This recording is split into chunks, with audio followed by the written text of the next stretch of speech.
Imagine this scene. You're alone either at home or work. It's late at night, and the silence around you seems to mark the end of another ordinary day. Suddenly, a strange pain appears in your chest. At first you think, it's probably just fatigue. But within minutes, the pain intensifies. Sweat begins to drip, but it's not just any sweat, it's cold, the kind that sends chills down your spine. The pain spreads to your left arm, reaches your neck, and a suffocating sensation takes over as shortness of breath begins to set in. Your heart races, and then you realize, you're having a heart attack and acute myocardial infarction. But the worst part? You're alone. What should you do? Would you know how to act in such a critical moment? Every second is crucial, and your actions could mean the difference between life and death. In today's video, I'm going to show you exactly what to do if you find yourself alone and experiencing a heart attack. Could coughing help? What about taking medication? What you do in those critical first moments could mean the difference between life and death, yours or someone else's. So pay close attention to every detail. Before we begin, make sure to hit the like button, subscribe to the channel, and turn on the notification bell so you don't miss any important health tips. And don't forget to share this content with your friends and family. Spreading this information can make all the difference. By sharing, you're helping to save lives. Let's get started. 7 signs of a heart attack. 7th sign: excessive sweating and paleness. If you start sweating unusually, that cold, sticky sweat that clings to your clothes, and notice your skin becoming pale, it's an important warning. This happens because, in response to the emergency, the body releases adrenaline, which causes blood vessels to constrict. It's a sign that something serious may be happening with your heart. 6th sign: nausea and vomiting. Feeling nauseous or even vomiting can be an indication of a heart attack, especially in the case of diaphragmatic infarction. This happens because cardiac ischemia can affect the vagus nerve, triggering these symptoms. Women, pay attention. This symptom is quite common among women during a heart attack, but it is often confused with gastric problems or viruses, which can delay diagnosis. Diabetics also need special attention, as in some cases, this may be the only symptom, since chest pain may not appear due to neuropathy. Never ignore sudden nausea and vomiting, especially when accompanied by other symptoms. 5th sign: dizziness and feeling of fainting. Dizziness can occur due to a drop in blood pressure, arrhythmias, or even the stress caused by the situation. In women, dizziness can also be one of the predominant symptoms. If it occurs along with other signs, don't ignore it. 4th sign: numbness or heaviness in the left arm. You may feel pain, numbness, or a heavy sensation in the left arm, although it is also possible for it to occur in the right arm, hands, or even both elbows. This happens because the brain can interpret signals from the heart as if they were coming from the arm, due to the connection between the nerves. 3rd sign: shortness of breath. Shortness of breath, a feeling of suffocation or difficulty breathing, may occur with or without chest pain. This happens when the heart is not pumping blood efficiently, which can lead to a buildup of fluid in the lungs. 2nd sign: extreme anxiety or feeling that something bad is about to happen. The adrenaline rush during a heart attack can cause intense anxiety, similar to a panic attack. Many people report a sense that something terrible is about to happen. 1st sign: chest pain. The most common and important pain during a heart attack is intense pain in the center of the chest. It can be described as a feeling of tightness, pressure, or crushing, as if a heavy weight is pressing down on your chest.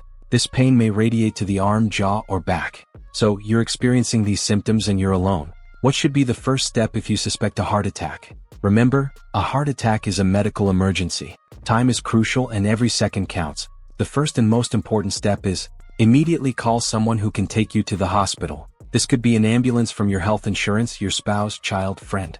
If you realize that the ambulance may take more than 15 minutes, consider calling a taxi or even knocking on a neighbor's door for help. The important thing is to get to the nearest hospital as quickly as possible. The sooner you arrive and receive treatment, the greater your chances of survival. You might be wondering, if time is so crucial, wouldn't it be faster to drive to the hospital if I'm having a heart attack? Isn't it better to take my car and go alone? The answer is no, and let me explain why. When a heart attack occurs, your heart is in great distress. A heart attack happens when blood flow to the heart is interrupted, usually by a clot that forms over a plaque of fat in the coronary arteries. This blockage prevents the heart muscle from receiving the oxygen it needs to function. Without oxygen, the heart cells begin to die, and the longer treatment is delayed, the more severe the damage to the heart. It's like the heart is trying to breathe through a tube that suddenly becomes completely blocked. The heart muscle suffers, and depending on the affected area, death can occur within minutes. That's why time is critical. 50% of heart attack deaths occur within the first hour. It's common for a person to experience a sudden drop in blood pressure or develop a severe arrhythmia. This can lead to a sudden loss of consciousness while driving. Imagine the scenario. You faint at the wheel, putting not only your life at risk but also the lives of others on the road. Moreover, even if you feel well enough to drive, the effort of steering the car and shifting gears can worsen the lack of oxygen to your heart.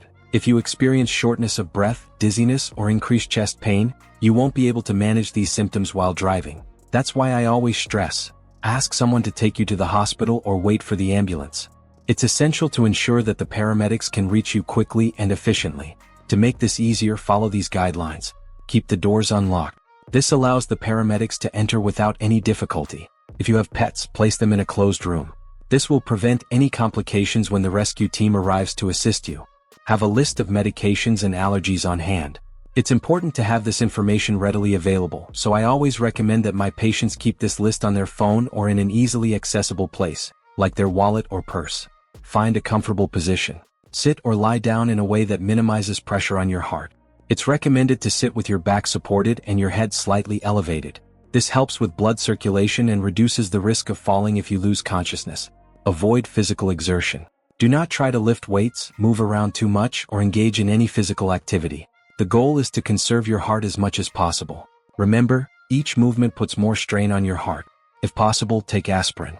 If you are not allergic and have no contraindications, chew 2 to 3 aspirin tablets, 100 milligrams each. The reason for chewing the aspirin is to make it work more quickly in your body. Chewing accelerates the absorption of the medication, which increases its effectiveness. Aspirin helps prevent blood platelets from clumping together, which can reduce the size of the clot and improve blood flow until specialized medical help arrives. What to do while waiting for help to arrive? Try to stay calm. I know it's a time of great stress, but panic will only make things worse. Breathe in a controlled manner, even with the pain or discomfort. This will help reduce the strain on your heart and conserve energy for your body. If you come across someone who has had a heart attack and is unconscious, with no signs of breathing or movement, it's crucial to act quickly. This person may have experienced a sudden cardiac arrest, one of the most severe and fatal forms of acute myocardial infarction. What is a sudden cardiac arrest? It is a type of heart attack characterized by rapid progression and a high mortality rate. It occurs when there is a sudden and complete blockage in one of the coronary arteries, usually in the trunk or the left anterior descending artery, the main artery. This can lead to cardiac arrest within minutes or even hours. Approximately 15% of heart attacks result in sudden death, with no chance for the patient to react, as severe coronary thrombosis often leads to a fatal arrhythmia, such as ventricular fibrillation or ventricular tachycardia. If you arrive in time to witness this critical moment, what should you do? First, immediately call an ambulance. They will bring the defibrillator, which is crucial in this type of emergency. However, while waiting for help, you should start performing chest compressions, applying firm pressure at a rate of about 100 to 120 compressions per minute. Do not stop until the medical team arrives with the defibrillator. The most decisive factor for survival during a heart attack is how quickly you recognize the symptoms and seek medical help. There is a direct correlation between the onset of symptoms and the time it takes for doctors to unblock the coronary artery. The sooner the artery is cleared and blood flow is restored, the better the chances of success. This quick action not only significantly increases the chances of survival but also reduces the risk of serious complications, such as heart failure and further hospitalizations. That's why it's crucial to never underestimate the symptoms and never wait to see if they go away on their own. Recognizing the signs early and taking quick action is essential to save your life and ensure the health of your heart. Share this video with your friends and family because the more people know how to react in critical moments, the more lives can be saved. If you enjoyed this video, like it and subscribe to the channel for more content on health and well-being. Take care, stay well. See you soon.